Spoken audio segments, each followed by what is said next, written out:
Burial and Milk, where we be real and eat cereal and milk. Burial and milk. Burial and milk. Let's go.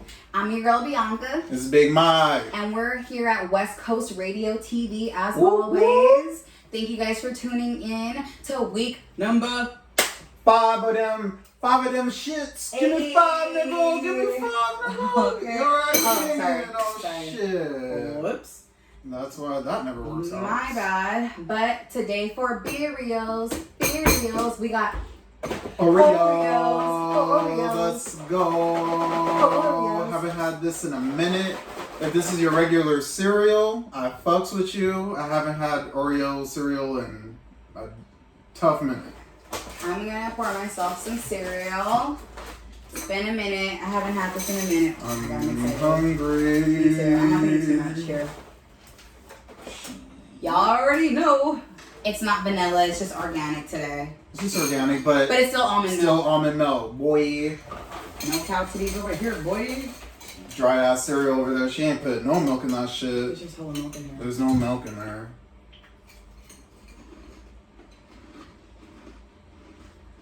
Let's get it. Just hitting. Let me see. Bro, I'm 8 years old again. Saturday morning, I'm watching cartoons. I don't have a care in the freaking world. I'm watching Bobby's World. Do you remember Bobby's World? What the fuck is that? You don't remember Bobby's World? I remember Power Rangers. I remember Dragon Tales. I don't know that shit. Okay. What is that? If you know Bobby's World, it's the cartoon where it's like a white kid and he has a big ass head and it's black and in the intro he's on a motorcycle, a little tricycle. Bobby's World. Caillou.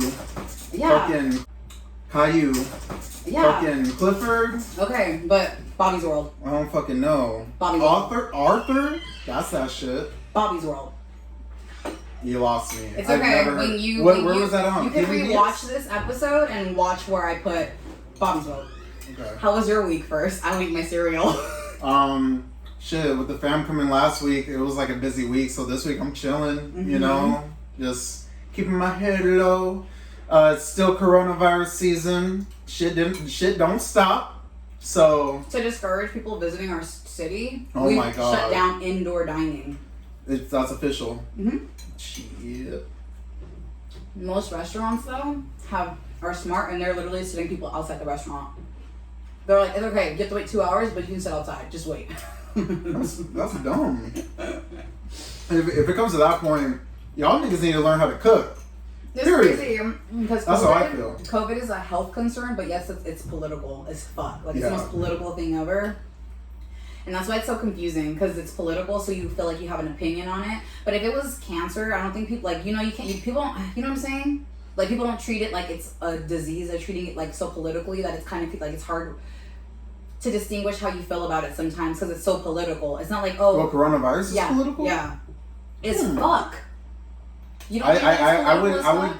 People try to make it political, but to the point where it's like, damn, it's a political. It is a political. I mean, I didn't make it a political thing. I mean, I keep saying I wish it would just be like it's a medical thing. It's just clear cut, motherfucker. But they made it political, so niggas are like, I have the right to not wear a mask. You're right, and you have the right to also stay the fuck in your house, bitch. I'm sorry. 2 times. I'm trying to watch my language. It's really hard. She has a mouthpiece on her, y'all, but she keeps it real. Hey. Burial and milk. What do y'all want from me? But I'm trying to tone down my F-bombs. I was gonna put like $1 in a jar, but then I realized how broke I would go quickly because I dropped F-bombs like strippers pick up dollars. I like that. That was cool. Give me some mo. Him and his refill. Second bowl, guys. First time refill. I know it's the first time refill episode 5 refill episode. This is the first time, yo, and we've been having good cereals, but this one gotta run it back. I know, but I seen Oreo. I'm like, bro, they don't taste. It's not even that they taste like actual Oreo. Something about this flavor though, combination, bro, in your mouth. Oh my God, and vanilla. Cookies and cream. Oh yeah. Cookies and cream. That's what it literally tastes like. That's what it is. Oh, Nigga, yeah. Oreos is fucking... You like Oreos? You like cereal? Fucking Oreo cereal. There you go. Wow. Oreos are cookies and cream. I'm stupid as hell my whole life. I just learned that. Ladies and gentlemen, you are witnessing A learning moment. A learning moment right here. This is some Kodak shit. She just found out that Oreos are cookies and cream. It makes sense now. It makes sense. Like, the fuck were you thinking this whole time? Like Hershey's cookies and cream. I'm like, oh, makes sense. I don't know. I just eat. So, tell us the agenda, Michael. What are we getting into today? Well, we've been talking about a lot of local issues, even issues within our country. Yeah. So I thought it would be a good time to go global, baby. Ooh, going global, baby. Around the world, you feel me? Before we jump into the world, they always say to take care of your backyard or your home, right? So I have to keep you guys informed about local issues. So as of July 6th, 2020, the SEDP, which is the Student Exchange Visa Program, Monday temporarily made exemptions for non-immigrant students. So I kept reading non-immigrant, and I was like, what is non-immigrant? I was really confused, right? It's because our country used the word alien for these words. Student Exchange Visa Program, Monday to temporary exemptions for alien students. It used to say alien. Now the word is non-immigrant in all documents. It's non-immigrant. So an immigrant is a person that came to this country legally, got their documentation, and now they've been permanently as a citizen here. So they're an immigrant. They immigrated here, they're good. Mm-hmm. A non-immigrant is somebody that either got here illegally or they're not fully a citizen yet, so they're not even considered an immigrant. They're a non-immigrant. Like that, you hear this non-immigrant shit? That's weird. It's weird. It's like you're an immigrant or you're not. It's weird and it's sad, but before I talk about the Trump's newest attack on immigrants, I want to speak on them first. From DACA to the F1s to the F card holders to the M1 card holders, these are the people that are the lawyers. They become doctors. They become the upper echelon of people in life and society. They are here breaking their backs to get the best education that they can. The ones crossing the border every day to do construction jobs, to get well-paid jobs here. Those people, why are we making their lives harder? Mm-hmm. This time of COVID, I feel like this is the time where you should be the most compassionate you've ever been in your entire life. This is the first time in the world that every single person, every single human being is going through the exact same thing. For the first time. I am a middle-class, African-American, Latina mixed woman in California, and I'm going through the same plight as a billionaire in New York in his fucking upper echelon apartment. We're going through the same plight. So with that perspective, you would just think that people would have more want and need and a desire to be empathetic toward one another. Yeah. That's not the case here.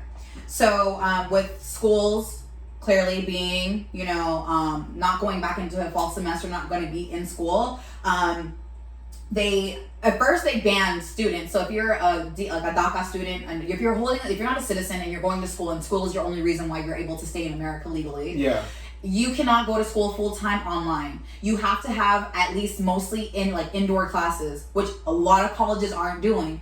And mind you, college classes, a lot of them started today, a couple of them started in a couple of weeks. And not today, a lot of them started this past week, and a lot of them are going to start in a couple more weeks. Right. But with that being said, they knew that they were going to do this, and instead of giving colleges months in advance to prepare for COVID preparations to have people indoors, no, they're barely finding out. And so with that being said, they've made temporary exemptions for the fall 2020 semester. So if you're a non-immigrant F1 and M1 student attending schools operating entirely online, you may not take a full online course load and remain in the United States. So you've been living here for 7 years and you're getting your master's degree, and now you're solely online. They want you to pack up your shit and go back to wherever you don't even have a home at. Yeah. If you even have family wherever you just came from. Okay. Also, active students currently in the United States enrolled in such programs must depart the country or take other measures such as transferring to a school with in-person instruction to remain in the country. That's fucked up. How are you supposed to transfer credits in weeks prior to classes starting, and then you don't even know what classes the school offers, so they even have your electives or your degree? If they're even available, because they might be full. The second part of their exemptions is non-immigrant F1 students attending schools operating under normal in-person classes are bound by the existing federal regulations. You can stay. You're more than welcome to stay. So pretty much it was a thing of, if it's all online, you can't. You have to dip. And now they're like, well, if you can take at least 75% of your classes in person, we'll let you stay in the country. Mm. I want you guys to be aware of this because I don't know who you know, but somebody that you know can be affected by this. I live in Southern California in the city of San Diego, full of immigrants, and it's not fair that these people who work hard and they're not troublemakers, they're not the ones that are giving that bad name to people who are migrating to this country. Why are we on them so intensely? Like, why are we the way we are toward them? I hate that shit. Yeah. I hate it. It's definitely not fair. I hate it here. But that's local. I just want you guys to be aware, even though we're not talking about local issues, a lot of stuff is still going on locally. Trump had me hella hot, so I didn't light my blunt, but I'm gonna light it and go ahead, Michael. So, as we were saying earlier, we was dealing with local issues, and now we just want to take time to talk about global issues. So we going global, baby. Let's go. So if you know me, I grew up in PH, that's Paradise Hills, and that's Southeast San Diego shit right there, right by Skyline, you feel me? And if you know the area, a lot of Filipinos. A lot of them. So with that being said, if I live there, you're going to have a lot of Filipino friends. Yeah. So I got a lot of homies that are Filipino, so I felt like it must be right to just speak about the injustice that's also happening in the Philippine Islands. Oh, shit. Yes. It gets deep. Okay. So not only do we have police doing wrong in America, but it goes across the globe into the Philippines. Oh, yeah. Oh, damn. Yeah, shit gets deep. So we have a little girl, and we're talking 15-year-old girl, Fabel Pineda. Okay. And she went to the police officer station to report that she's been raped by 2 officers, right? Oh, shit. Yeah. Oh, she's brave. So, yes, that's a brave thing to do in itself, to actually go to the station and report. And then you're reporting officers. Reporting officers on top of that. Brave. So, she did that, and that was, she went to her local station on July 2nd. This year? Yes. Okay, got it. Yes. And, yeah, so we're still in July, so it was just recent. And when she went to the station to make this complaint, after she was done, she requested an escort home so I could get safely home. Exactly. Because, that shit's dangerous. So she obviously knew what she was up to, but she knew she needed to do what she needed to do to get the justice that she needs. And with her trusting her police force, she asked for assistance for an escort, and they denied her the request. So, when she gets denied the request for an escort, when she's driving home with her family on a motorcycle, she gets shot at 5 times shortly after leaving the police department, and she's killed. Oh my God. 15-year-old girl. Oh my God. Yes. As far as the police go in the Philippines, it's pretty bad. So that story, is it a fact that cops did that, or is it an assumption, or is it like a thing that it's not talked about, but we know what's really up? Nobody knows who actually pulled the trigger. Let's put it like that. So she's on her family motorcycle. Mm-hmm. And she's the only one that got shot on the family motorcycle? Yeah. Was that a hitman? Exactly. It's like she went. This is scary. The fact that she was denied an escort home says it all right there. I already knew when she went in to go tattle. And that just sucks because, yes, she gets on the bike to go home, and she's shot at 5 times and she dies. And nobody else on the bike gets shot. No. Oh, that's lit. That was a hit. That's scary. Oh my, what was her name? Fabel? Rest in peace, Fabel. And your family and to everybody involved in that. Yeah, but so sad. To catch up to that, so you have a wrong death there, but the police in the Philippines, they have at least 29,000 killings since July 2016. At least. That's 30,000. Bro. Yeah. Since what year? 2016. That's 4 years. A 4-year span. I'm not doing the math for that, but that's a lot of fucking killings. From the police's hands. From the police hands. Damn, now I want to bring up our stats, because I'm like, comparing those, what? Well, to compare to the U.S., as far as our population is higher than the Philippines. Oh. So, oh my God, they're like a little island, and that 29 is like a shitload compared, oh my gosh. Yeah, but, so, on top of that, it's like the rate of their killings of police, it's higher, technically, because their population's lower, but the killings are higher. Okay. Ooh. Yeah, so imagine us in America, we already feel how we feel. Oh my God. And then you got that going on in the Philippines, so it makes you wonder, where else is there? Oh yeah, it's everywhere. It's just horrible. So, following up on Fabel, 2 of the cops have been charged for the rape. For the Did they confess? molestation. As far as confess goes, we don't know that they're charged. They're in restricted custody right now, restrictive custody, and that story needs to be followed, watched, and they got charged, and now we need convictions. Because obviously that's not right. I didn't know about this. I'm gonna 15 definitely. 15 years old. Clearly, Michael's gonna leave links below for resources so that you can learn more about this and do your research and your homework as well. Dang. So you imagine that you have like an unjust killing, right? So what do you think what you want to do? You want to protest, right? Yeah, protest peacefully, scream her name in the streets, hold signs, say this is horrible. But there's a thing. Must be heard. But there's a thing now that a law was just passed in PI that it's called the Anti-Terrorism Act. Okay. PI is short for Philippines. Yeah. Sorry. And with that being said, it's like like the president. Rodrigo Duterte. Oh, wait.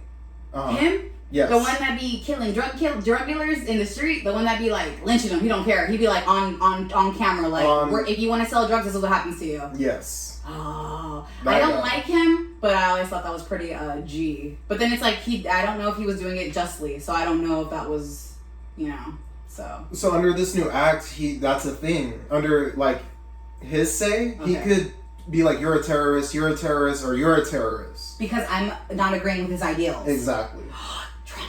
And once you get labeled as a terrorist, you could be, like, what it used to be a thing is that they used to get 40 years max. But now it's like a life imprisonment if you get arrested. For protesting peacefully. For protesting, but the definition of terrorism for this guy, it's like attempting to kill someone or harm someone. Okay, we get it. Yeah. Endangering a person's life. Okay, we get it. Okay. Causing a fire, a flood, or an explosion. First of all, we just lit up this blunt. Causing a fire. Jail? For getting high? Life imprisonment. And then there's just a thing that if you're even involved with any planning of it, you're a terrorist. And another crazy thing is that,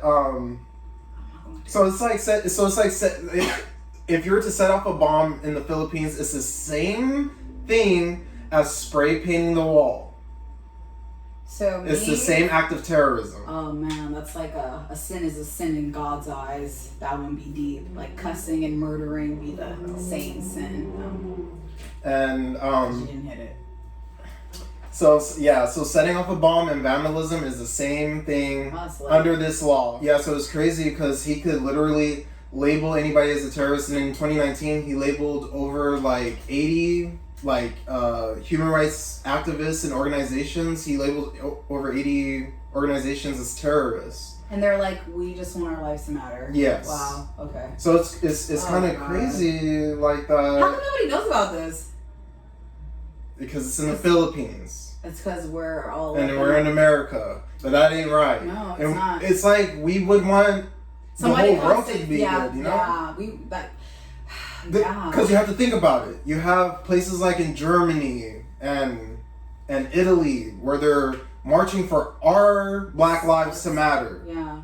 You know what I'm saying? We have to think of it like that. So we can't be selfish. If we know that there's injustice happening in other parts of the world, we should speak about it. Because the whole thing about this Anti-Terrorism Act, it does change the law with there's no liability if you are arrested like wrongly. Like let's say if you didn't have the right to be arrested or anything like that, there was a law in the Philippines called the Human Security Act. And with the Human Security Act, it had police act accordingly to an extent where if you were imprisoned wrongly and you're acquitted of your charges, you get reparations for being in jail. Oh wow, yeah. And that's 500,000 pesos a day.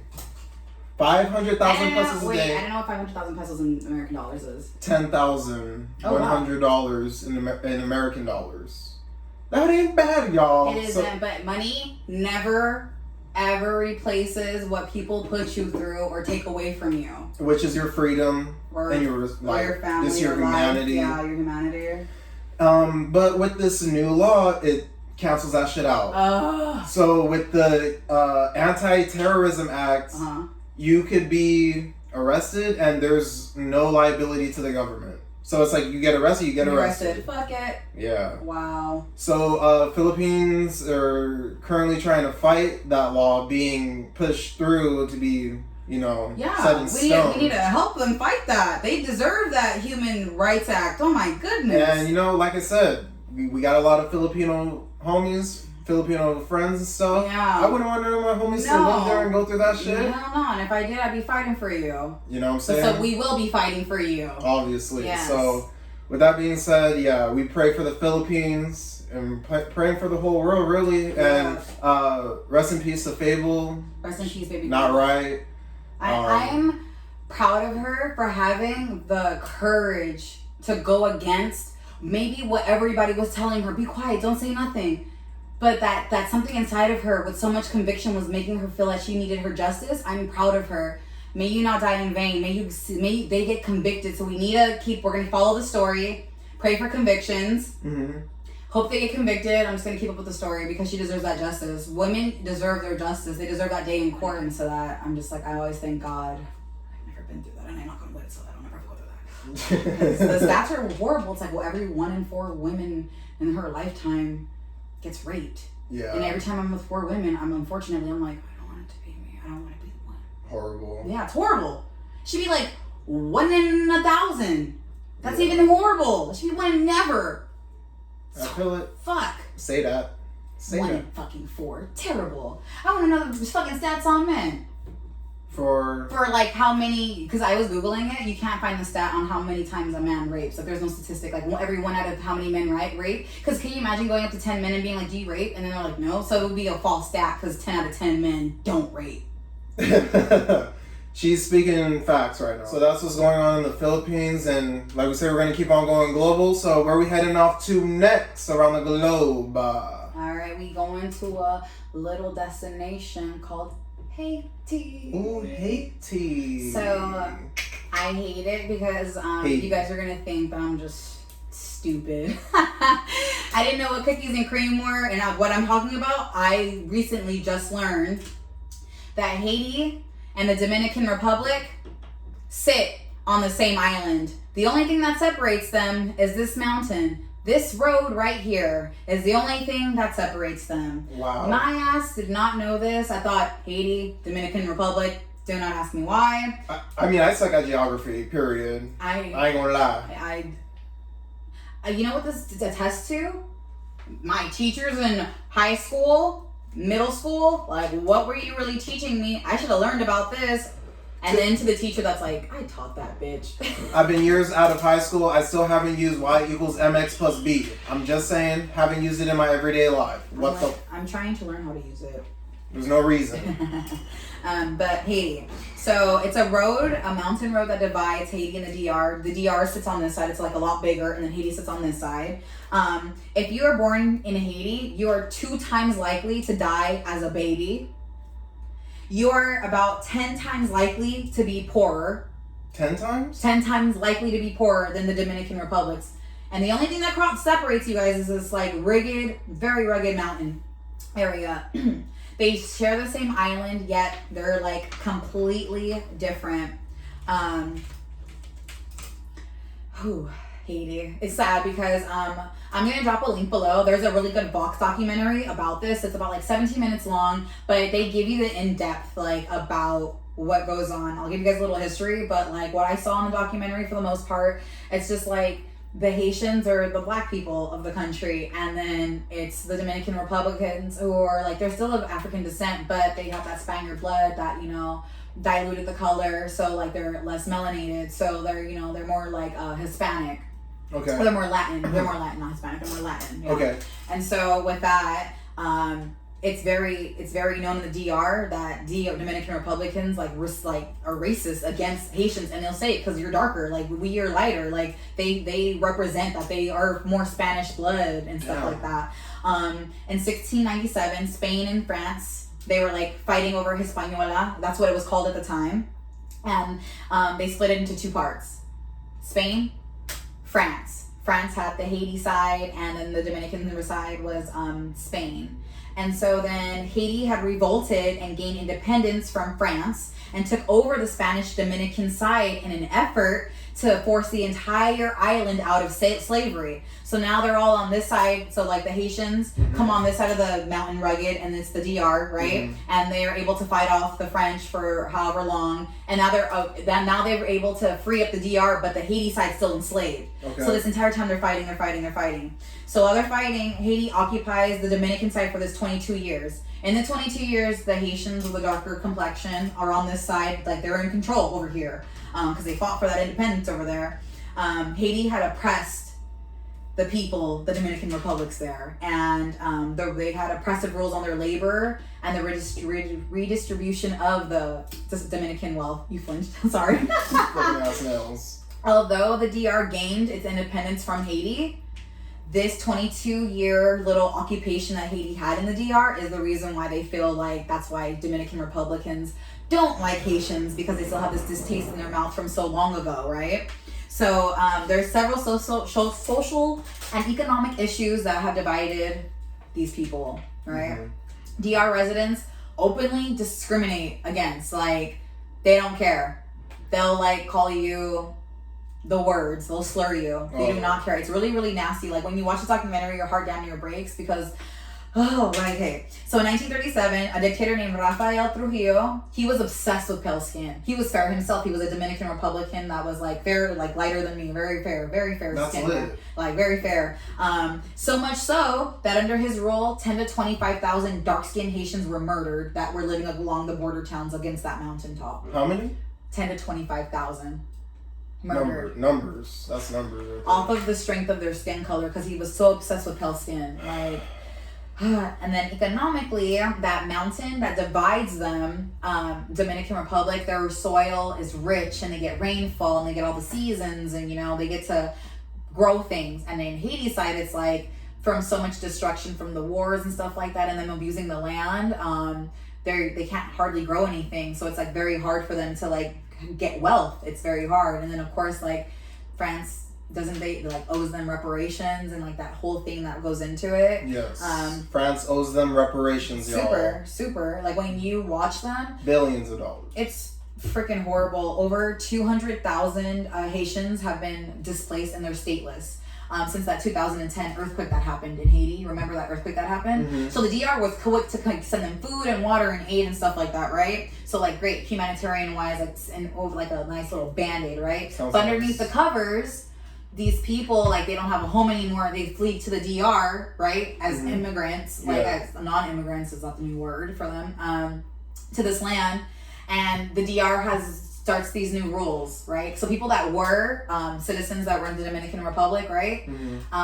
You can't be a citizen unless you have blood, like Dominican blood in your stuff. Like it has to be proven you have Dominican blood. So a lot of people that were like Dominican Republican citizens got their stuff revoked, so they don't have anywhere to go. They weren't born in Haiti. They don't even know how to speak like French, because Haitians speak French and the Dominican Republic can speak like some type of Spanish. Yeah. Right? So that's a whole language, but it's different. Okay, like, I get you.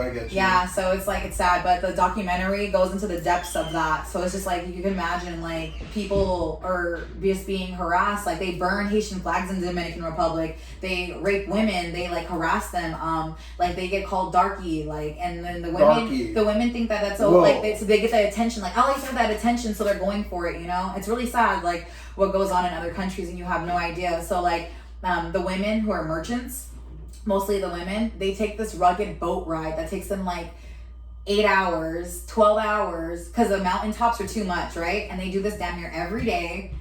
And they try to go sell fish and stuff into the markets, right? So there's this marketplace, like a farmer's market, right? So, you know, a farmer's market, you want to get there first. You want to set up first, right? So there's like a super long line of Haitians trying to get into this farmer's market at 6 o'clock. They're there at 4 o'clock in the morning, 6 o'clock in the morning when it's open. And all the Dominican Republicans going to go inside and get all the good spots. Go. And then at the end, it's like, the day's almost over. It's like 4 o'clock, 5 o'clock. They're like, okay, you guys can come in now. Yeah. You can't these people are like, they're hurting. These people are hurting and they need help. Like to a point where like people are speaking out about it because it's like, hey, who's going to come and assist with their government because it's too messed up? Like, who's going to help these people? And off of the strength that like, you're more likely to die as a baby in your country. Like, that's horrible. the famine that they go through. And then and I didn't know that, to know like that your next door neighbor is thriving and they won't help you. It's horrible. Yeah. It's like, where's the humanity in the world? So back to local news. Not local like San Diego, but out of California, local. Cali. Out of Contra Costa County, which is a Northern California county.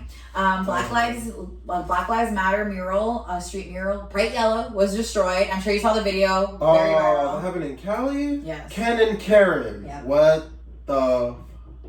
42-year-old Nicole Anderson and 53-year-old David Nelson were up in the streets yelling, talking about, you ain't ever heard of the Emancipation Proclamation? Like, no, yeah. And I wish somebody would have spoke out and gave him like a Juneteenth lesson or gave him a school lesson. Yeah. Somebody like that, clearly he's ignorant. He needs to learn about history. He's not woke. And they were even like, you agree with what happened for George Floyd? And the guy was like, no, it was terrible. He's like, then what the hell, guy? And it just lets you know the brainwashing, like how deep your thoughts can be. Like you don't want, and human beings don't like being wrong. So like if you were okay being wrong, you would learn, and this kind of stuff wouldn't happen at all. But we can clap low key because they were arrested and charged with hate crimes. Hey, that's but we convicted. I want them to get convicted for these hate crimes, so it's forever on their record. Yeah, for sure. They were charged with crimes including violating civil rights. Damn right. And other charges, and if convicted, vandalism. Yep. And if convicted, 1 year up to prison. I'm like, I hope they do the year in prison, and I hope that stays on their record. Like going into a job and like, oh, you violated somebody's civil rights. What kind of human being are you? You were the one that was painting over the letters correctly in black paint? Today, I went and got a tamale, which brings me to my next local story out of Austin, Texas. Tamale. I don't know if you guys heard about the story. And the story is like the saddest thing that I've heard all week. And I haven't even posted it about it because I'm like, it broke my heart. It broke my heart. Yeah. 68-year-old Adeliado, Bernabe, Urias, was taken to a hospital June 23rd. He was at a park selling his palateros up in his little paleta park. Hey, palatero man. Hey, palatero man. Hey. Mr. Chico Stick. Hey. I remember that song. Yeah, I know, right? So he's here doing his thing. And 3 guys confront him, fight him for his money, shoot him, and run off. The fact that he's that old and... Wait, when did we... So, hold on. So they do that to him. He ends up dying in the hospital July 1st to his injuries. They just say that he gets shot, like the confrontation, the men run away, they haven't caught the men yet. So that's a story I want everybody to keep up to date too, like to make sure that man gets justice. Like, who robs a paladero man? That's messed up, y'all. Who robs a paladero man? We don't mess with our ice cream truck people. The tamale person, the elote person, the fruteria person, like the people selling things in carts. Like, when did we start stealing from them? That's horrible. They clearly don't have guns on them. They're clearly carrying a bunch of cash on them. When did we start harassing them for money? COVID hit y'all that hard. That stimulus check got you so messed up that you over here robbing people like that? You're sick. You're sick. I hope that you get caught, and I hope the horriblest conviction falls upon your head. That's horrible. Damn, dude. A 68-year-old defenseless man. That's somebody's abuelito. At 68, he shouldn't even be working. He's out there working, selling paletas. It's Shouts and Rex. Shouts and Rex. It's Shouts and Rex, y'all. Shouts and Rex. It's Shouts and Rex. It's Shouts and Rex, y'all. Let's get it. Who's your shouts to, girl? My shout is coming straight out of Southeast San Diego. Woo-hoo. We have a local rapper. Hey. His name is Lil Gino. Lil Gino. Yes. Remember, everybody, whenever we shout, resources, everything, follow the links below. Always follow the links below. Yes. So, amazing artist. I follow him on Instagram. Really, really amazing. Deep soul. Talk to him. Great guy. Somebody from Southeast, somebody that comes from like gang Southeast, what up? Yep, somebody that does come from gang culture, but represents more than gang culture. His words, when I listen to his lyrics, he's been through a lot. He lost somebody we know, HOPETON. Shit. Rest in peace, HOPETON. Yeah, that was a brother to him, somebody that inspires his music. And with that being said, he has an EP out called Please Remember Me. Beautiful video, beautiful song.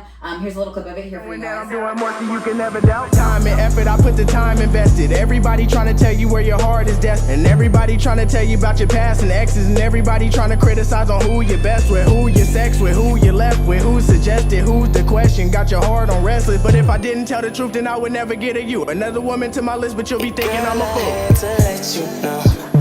So with that being said, I hope you guys check him out. He's an amazing artist, straight out of Southeast San Diego. Got to represent and support our people. I feel it. Yes. Yeah, yes. we definitely got to support Southeast music. Oh yeah, and then his music is good and it's about something. It's not just about, you know, like standard, good old, what people usually talk about. It's pretty woke, pretty awake kid. That's what's up. That's what's up. Shouts out to you. Yeah. And so, with that being said, to back off of my Palatero story, my recommendation, you know, we are West Coast Radio TV, so we're in Barrio, Logan, and right outside. I get here a little early sometimes to before we record, to not just like set up, but there's a tamale man outside. So I highly recommend you guys try him. I had a chicken mole tamale today, and you know, I hate chicken mole. I hate it. This tamale was so good, guys. It was so good. Brains are the hitters. The masa is hard to make. If you can, that makes the tamale. That's literally what makes the tamal. Is the masa, and that masa is hot and pure, and it's a little couple there right here outside of what is it called? Ooh, what's the coffee shop called right here? Viva. Oh, Por Vida. Por Vida coffee shop. It's right outside Por Vida. It's outside Por Vida coffee shop right here, you guys. And they're here Thursdays through Sundays around 5 o'clock. They have all kinds of tamales and elotes with hot Cheeto toppings. Ooh. So I highly recommend check out your local tamale man. For my shouts, I got ourselves some edibles. Let me just do a close up to the camera real quick for our audience. Oh wow.